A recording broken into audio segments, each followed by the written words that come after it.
Good morning student. आज मैं आपको डेफिनीशन ऑफ कॉम्प्लेक्स नंबर बताऊंगी।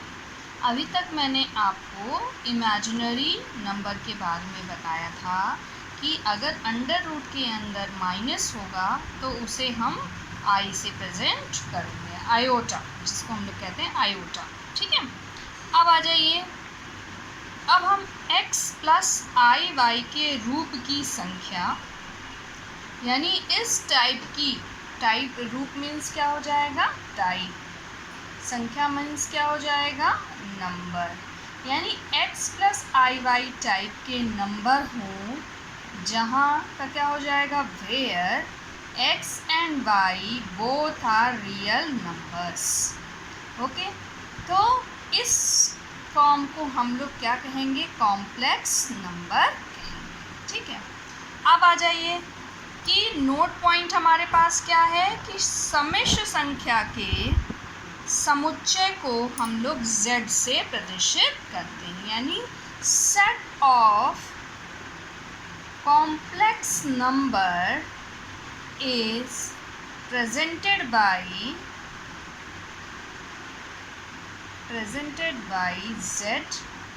ओके, यानी set of complex number denoted by z से करते हैं। तो हम लोग कैसे लिखेंगे, z बराबर x plus i y type where x and y both are belonging to r, that is real number, और where i equals to under root minus 1। Okay बेटा, तो कॉम्प्लेक्स नंबर क्या होता है, उसको z से प्रदर्शित करते हैं, उसके सेट को z से प्रदर्शित करते हैं हम लोग, और x और y, उसमें x और y टाइप के नंबर्स होते हैं जहां x और y both are belonging to real numbers, और i का मतलब होगा माइनस रूट 1। ओके बेटा, we also called imaginary number of complex, we also called complex numbers, ये यहाँ पर एरो लगा हुआ है, यहाँ पे पहले लिखेंगे, we also called complex number is imaginary number. इसको हम लोग हिंदी में क्या कहते हैं, इमेजिनरी नंबर को अधिकल्पित नंबर कहते हैं, जिसकी कल्पना केवल कर सकते हैं। ओके स्टूडेंट, चलिए नेक्स्ट हम लोग आते हैं, in the complex number z equals to, z बराबर x प्लस आई। ओके बेटा, अब इस x वाले हिस्से को हम लोग कहते हैं रियल पार्ट, और इस आई वाई टाइप वाले को हम लोग कहते हैं इमेजिनरी पार्ट। रियल पार्ट को वास्तविक भाग और इमेजिनरी पार्ट को अधिकल्पित भाग कहते हैं। ओके, तो नोट हमारे पास क्या हो गया, in complex number z equals to i y. अब देखो यहाँ पर कि अगर x बराबर 0 है and z equals to i y, जैसे ही हमने यहाँ x बराबर 0 रखा तो z किसके बराबर हो गया, आई वाई टाइप का हो गया। यानी अगर हमारा रियल पार्ट 0 है, it is purely imaginary number, यानी यह एक अधिकल्पित संख्या हो जाएगी। ओके बेटा, z इज आई वाई हो जाएगा। ठीक, अगर हम लोग इसकी जगह y बराबर 0 रखते हैं तो z बराबर, यहाँ पर हमने y बराबर 0 रखा, ये हिस्सा 0, तो z बराबर x, it is purely real number, that is वास्तविक संख्या। अगर इसका ये हिस्सा हट गया तो इमेजिनरी नंबर, और ये हिस्सा हट गया तो प्योरली रियल नंबर्स मिलेंगे। डन। अब देखो नेक्स्ट, अब बारी आती है सम्मिश्र संख्या के प्रगुण क्या हैं, what is the properties of complex number. अब कोई संख्या है तो कुछ ना कुछ उसकी प्रॉपर्टी तो ज़रूर ही होगी, क्योंकि जब हम लोगों ने नेचुरल नंबर पढ़ा था, और यानी वास्तविक संख्या पढ़ी थी, पूर्ण संख्या पढ़ी थी, पूर्णांक पढ़ा था, सबकी प्रॉपर्टी देखी थी कि उसमें कौन कौन सा रूल फॉलो होता है। तो वही चीज़ अब हमें यहाँ पे देखना है। अब देखो किसी चीज़ के बराबरी करना है, किसी चीज़ को जोड़ना है, घटाना हो, तो एटलीस्ट कितने लोग की ज़रूरत पड़ेगी? 2 लोगों की।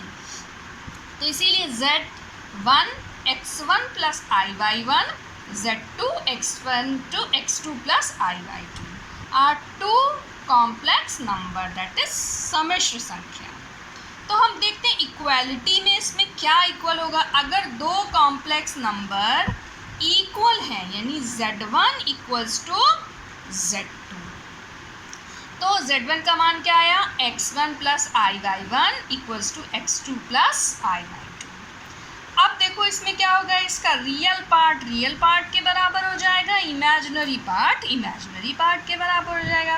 That is real Z1 equals to real part of Z2 और imaginary of Z1 equals to imaginary of Z2। Okay बेटा, यानी अगर 2 हमारे पास कॉम्प्लेक्स नंबर इक्वल हैं तो उसका रियल पार्ट के बराबर होगा और इमेजिनरी पार्ट के बराबर होगा। डन?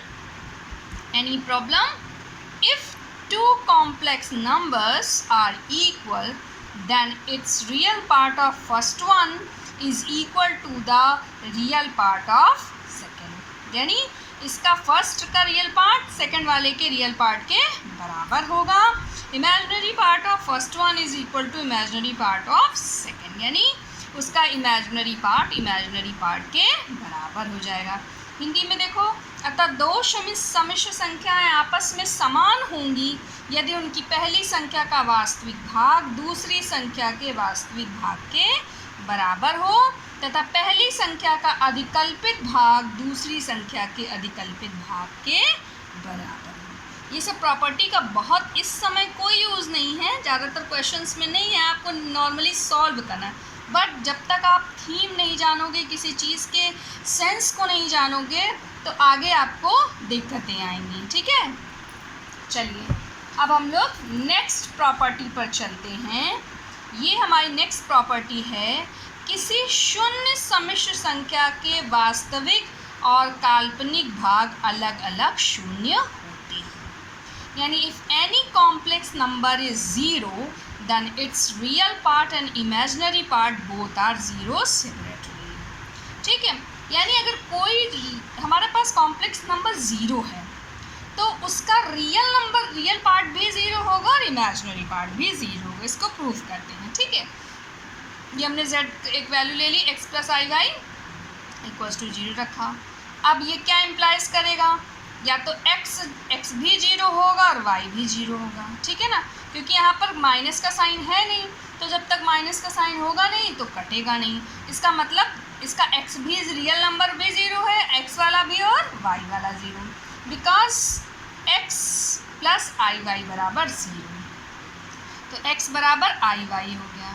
अब स्क्वायरिंग कर दी बोथ साइड, क्योंकि यहाँ माइनस है, तो x square equals to i y का होल स्क्वायर हो गया। तो x square i square y square, i square की value -1, y square x square equals to minus y square, यानी x square plus y square equals to 0, both are square. तो क्या आया, दोनों का स्क्वायर का सम 0, यानी किसी भी नंबर का स्क्वायर कर देंगे तो कभी भी, जैसे मान लिया एक 2 ले लिया, इसका स्क्वायर कर दिया तो ये भी 4 आ गया, और y को भी हमने 2 ले लिया तो 2 का स्क्वायर कर देंगे तो ये भी 4 आ जाएगा। तो 4 + 4 कभी भी 0 नहीं होगा, इसके लिए अलग अलग x y दोनों को ही 0 होना पड़ेगा। डन। अब देखिए, अगर हम 2 नंबर को जोड़ते हैं, नेक्स्ट प्रॉपर्टी है कि अगर 2 कॉम्प्लेक्स नंबर को हम लोग जोड़ देते हैं तो उसका रियल पार्ट के साथ जुड़ेगा और इमेजिनरी पार्ट के से जुड़ेगा, यानी sum of 2 complex number is also complex number. देखो ये एक कॉम्प्लेक्स नंबर भी है, ये क्लोजर प्रॉपर्टी भी है। ठीक है, तो sum of 2 complex number is complex number भी है, साथ ही साथ हमेशा जुड़ेगा, तो साथ ही साथ सम रियल पार्ट के साथ और इमेजिनरी पार्ट के बराबर। ओके बच्चों, इतना आप अपने कॉपी पे उतार लें, उसके बाद नेक्स्ट प्रॉपर्टीज़ मैं आपको और समझाऊंगी। Okay, thank you.